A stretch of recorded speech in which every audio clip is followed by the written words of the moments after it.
अस्सलामुअलैकुम। कैसे हैं आप सब? ठीक हैं? उम्मीद है आप लोग सब खैर आफियत से होंगे। अच्छा जी, तो आप लोगों से फिर मेरी ये रिक्वेस्ट है कि आप लोगों ने मेरे चैनल को सब्सक्राइब भी करना है और बेल आइकन भी दबाना है, ठीक है? पिछली वीडियो में मैंने कुछ बात की थी, हिकमत इल्हामी भी है, हिकमत हादसाती भी है। फिर मैंने आपको डिजीज़ के बारे में बताया था कि इसमें हम बीमारियों के साथ भी डील करते हैं और साथ कपिंग थेरेपी भी करते हैं, यानी दोनों को साथ लेके चलते हैं। जहाँ पे जिसकी ज़्यादा ज़रूरत हो उसको हम उस तरह चलाते हैं। अब इसमें एक चीज़ बहुत ज़्यादा इम्पॉर्टेंट है, बहुत ज़्यादा अहमियत की हामिल है। वो क्या है? वो है आपकी क़ुव्वत मनात। कुछ लोगों के लिए ये लफ्ज़ शायद थोड़ा सा मुश्किल होगा कि क़ुव्वत मनात किसको कहते हैं। क़ुव्वत मनात हम इंग्लिश में इम्यूनिटी को कहते हैं, और दूसरे आप अल्फाज में इसको आप यूँ भी कह सकते हैं कि विल पावर, जो बंदे की विल पावर होती है। तो हम थोड़ा सा इस पर बात कर लेते हैं। इस पे ऐसे है कि आपको मैं कुछ एक ऐसा लुकमा दे रहा हूँ कि जो आपने अपने जहन नशीन भी करना है और दिल नशीन भी करना है, ठीक है?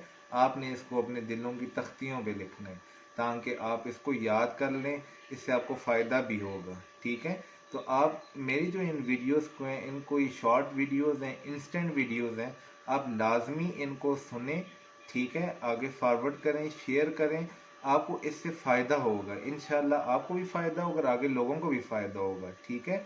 और आपको रिकवर और कॉम्बैट करने में, फ़ाइट करने में डिज़ीज़ के साथ आपको हेल्प मिलेगी। डिज़ीज़ या बीमारी से लड़ना या उसे जंग नहीं कर सकते, ठीक है? अल्लाह जी की मदद लेके तो आपकी विल पावर उससे लड़ती है।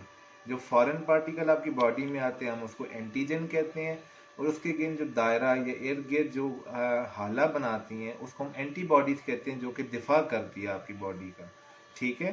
तो अब एक बात जहन में रखें कि ये एक बहुत मशहूर बात है, शायद आपने सुनी हो, ना भी सुनी हो तो चलें आज सुन लें कि आपकी बसारत यानी आपकी आंखें, आपकी नज़र, एक हदीस में आता है ना, हदीस का मफहूम है नज़र शैतान के तीरों में से एक तीर है, ठीक है? तो अगर आपकी नज़र महफूज है तो आपका पूरा बदन महफूज है। एक मिसाल के तौर पे कि आपकी अगर बसारत पाक है तो आपकी बसीरत पाक है, यानी आपका दिल पाक है। और जो दिल पाक होता है वहाँ पे अल्लाह पाक का घर होता है, अल्लाह पाक का मस्कन होता है, मस्कन होता है वो दिल, ठीक है? जब अल्लाह का मस्कन है तो फिर अल्लाह की मदद आपकी शामिल हाल है, ठीक है? तो एक बात याद रखें, जब आपकी बसारत पाक है तो आपकी बसीरत पाक है, और जब आपकी बसीरत पाक है तो अल्लाह पाक आपको फ़हम और फरासत से नवाजेंगे। एक हदीस का मफहूम है कि मोमिन की फिरासत से डरो क्योंकि ये अल्लाह के नूर से देखता है, ठीक है? फिर एक दूसरी हदीस का मफहूम है हिकमत मोमिन की गुमशुदा चीज़ है, ये जहाँ से मिले इसे अपना माल समझो। इसमें हिकमत से मुराद आप दीनी हिकमत भी ले सकते हैं, असल मुराद वही है, लेकिन आप इस हिकमत की मुराद भी ले सकते हैं क्योंकि फ़न सीखना हमारे इस्लाम के शायर में से है, ठीक है? इसी तरह आपने आगे चल के हम इसको देखते हैं कि फिरासत जब अल्लाह पाक ने आपको अता कर दी है, ठीक है? ये तो अल्लाह से मांगना होता है। दिन को आपने पढ़ना है, इल्म हासिल करना है, तशखीस करनी है, डायग्नोस करना है, माहियतुल अमराज को देखना है, ठीक है? उसकी मुख्तलिफ चीज़ों को देखना है, लेकिन रात को आपने अल्लाह से मांगना है, शाफी से मांगना है कि अल्लाह जी आप शिफा दें।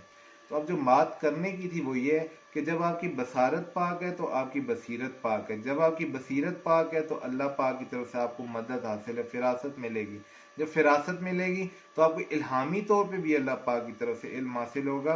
और अगर अल्लाह ना करे आप किसी हादसे का शिकार हो या किसी हादसाती माहौल में या इन्वायरमेंट में चले जाएं ऐसे, तो अल्लाह पाक उधर भी आपकी मदद फरमाएंगे, ठीक है? जैसे मैंने पिछली वीडियो में मिसाल के तौर पे आपको ये बात समझाई है।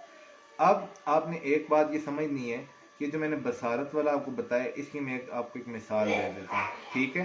कि अगर आपकी बसारत पाक है, ठीक है, तो आपकी बसीरत पाक है।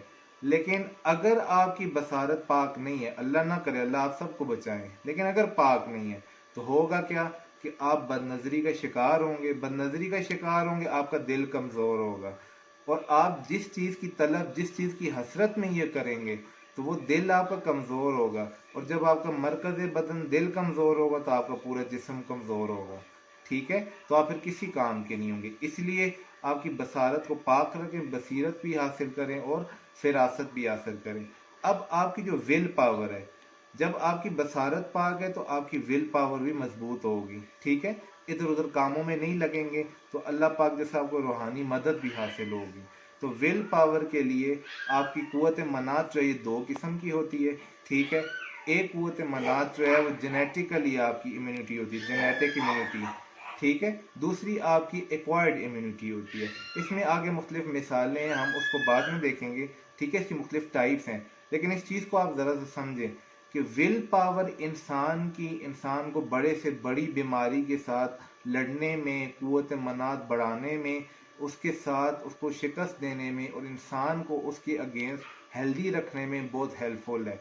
जहाँ पे दवाई, रूहानी तदाबीर, ये सारी चीज़ें असरअंदाज होती हैं, वहाँ पे आपकी साइकोलॉजिकल इफ़ेक्ट भी असरअंदाज होते हैं, ठीक है। दवाई भी लें, तशखीस करें, दवाई लें, इलाज भी करें, दवा और दुआ दोनों साथ शामिल हाल रखें, ठीक है। जब दवा लेंगे तो दुआ भी करें, ठीक है, दोनों चीज़ें साथ लेके चलें। जब आपने दवा ली है, दुआ की है, शाफी से शिफा मांगी है, तो उसका फ़ायदा आपको क्या होगा कि आपकी विल पावर बढ़ेगी। तो जब दुआ से विल पावर आपकी बढ़ेगी, अल्लाह पे आपको यकीन होगा, अल्लाह पे आपका ईमान बढ़ेगा, तो आप इंशाल्लाह दुआई के साथ साथ उस बीमारी से शिफा याब भी होंगे और दूसरा आप अपने नफ्स पे काबू भी रख लेंगे, ठीक है। तो इन दोनों बातों को आपने साथ ले के चलना है। अब जो ये विल पावर है, कुव्वत मनात है, इसको हासिल करने के लिए आपको एक मैं मुजरब नुस्खा बता देता हूँ जो कि आजमाया हुआ है। इसको आपने ये नहीं समझना कि फ़र्ज, वाजिब, सुन्नत, मुस्ताहब कुछ है। ये एक मुजरब नुस्खा है, यानी आजमाई हुई चीज़ है। आप, अल्लाह ना करे, अल्लाह आपको बीमारी से बचाएं, लेकिन अगर आप बीमार हो जाएं या किसी बीमारी में मुब्तला हो जाएं, तो आप अपने जहन से या हफीज़ हो या सलाम हो इसका विर्द कसरत से करें, क्योंकि तजर्बे में ये बात आई है, मुशाहदे में ये बात आई है कि इसका विर्द करने की वजह से आपकी विल पावर बढ़ती है, यानी आपकी कुव्वत मनात बढ़ती है, आपकी इम्यूनिटी इंक्रीज करती है। असल चीज़ तो इम्यूनिटी है। आप जब वैक्सीनेशन लगाते हैं तो वो आपके जिस्म में डेड फॉर्म में, फॉर एग्जांपल एक वैक्सीन आपने लगाई है किसी वायरस की, तो वो डेड या लाइव एट्यूनेटेड वैक्सीन होती है, या डेड फॉर्म में वो वायरस आपकी बॉडी में इंड्यूस किया जाता है, जिसके अगेंस्ट एंटीबॉडीज़ बनती हैं, ठीक है। ताकि अगर वो वायरस लाइव फॉर्म में असरअंदाज हो या कोई बैक्टीरिया असरअंदाज हो तो आपकी बॉडी उसके खिलाफ दिफा कर सके, ठीक है। तो ये जो बात कहने का मकसद था वो ये है कि आपकी बसारत का ताल्लुक आपकी विल पावर से है। क्यों? कि जब या हफीज़ या सलाम हो आप ईमान और यकीन से पढ़ेंगे, अल्लाह पे ईमान और यकीन से पढ़ेंगे, और वो ईमान और यकीनी कैफियत कब हासिल होती है? वो ईमानी और यकीनी कैफियत तब ही हासिल होगी जब आपकी बसारत पाक होगी, तो आपकी बसीरत पाक होगी। जब बसीरत पाक होगी तो अल्लाह का मस्कन, अल्लाह का घर होगा, और जब अल्लाह का घर होगा तो अल्लाह फ़हम और फरासत इता फरमाएंगे, और जब फ़हम और फरासत मिलेगी तो आप यकीन कामिल के साथ दवा भी लेंगे, और रात को शाफ़ी को, हर टाइम शाफ़ी को भी तलाश करेंगे, और आप उसके अलावा अपनी विल पावर के साथ भी उस डिजीज के साथ कॉम्बैट करेंगे, ठीक है। तो जहाँ पे हिकमत की जो और चीज़ें हैं यूनानी तिब की, वहाँ पे ये भी शामिल हाल है कि आपकी कुव्वत मनात इंतहाई असरअंदाज होती है।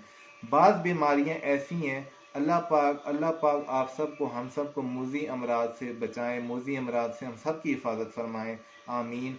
मूजी अमराज के अंदर या किसी भी मर्ज के अंदर आपकी अगर विल पावर और आपकी अगर इम्यूनिटी की कोई मेडिसिन आपको दी जाए, ठीक है, इम्यूनिटी को बूस्ट करने की मेडिसिन दी जाए, तो जहाँ पे टारगेटेड थेरेपी के तौर पे टारगेटेड मेडिसिन दी जाती है, वहाँ पे बूस्टिंग थेरेपी के तौर पे अगर इम्यूनिटी की मेडिसिन, सॉरी, सपोर्टिव थेरेपी के तौर पे अगर आपको इम्यूनिटी की इंक्रीज करने की मेडिसिन साथ दी जाए, सपोर्टिव थेरेपी दी जाए, तो वो बहुत ज़्यादा आपको फ़ायदा देती है।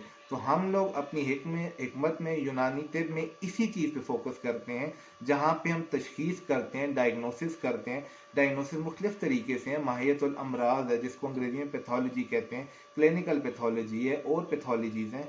उनको जब हम देखते हैं, सारा कुछ देख के उस हेल्पफुल है, वो एक टूल है हेल्प करने का। तो इन चीज़ों को देख के, सब चीज़ों को, तो फिर हम इसको विल पावर को और के लिए हम रूहानी तौर पे भी बताते हैं, और दूसरा आपकी इम्यूनिटी को इंक्रीज करने के लिए भी साथ मेडिसिन तजवीज़ करते हैं, साथ खुराक भी बताते हैं। इसीलिए हमारी तिब यूनानी के अंदर परहेज़ भी बताई जाती है और फ़ायदेमंद चीज़ें भी बताई जाती हैं। क्यों? कि वो दुआई, मिजाज, इन सब चीज़ों, अखलाक के साथ वो चीज़ें चलती हैं। तो हम इंशाल्लाह नेक्स्ट वीडियो में देखेंगे कि नफ्स क्या होती है, अखलाक से क्या मुराद है, और उनका क्या असर होता है इन सब चीज़ों पे। ठीक है, तो होपफुली आपको मेरी बात समझ में आई होगी। नेक्स्ट वीडियो के लिए आप वेट करें, इंशाल्लाह जल्दी नेक्स्ट वीडियो भी आएगी। आप इन सब को, इस वीडियो को भी सुनें, पिछली वीडियोस को भी सुनें, आगे फॉरवर्ड भी करें। Thank you very much. अस्सलाम वालेकुम, अल्लाह हाफिज़, अपना ख्याल रखें।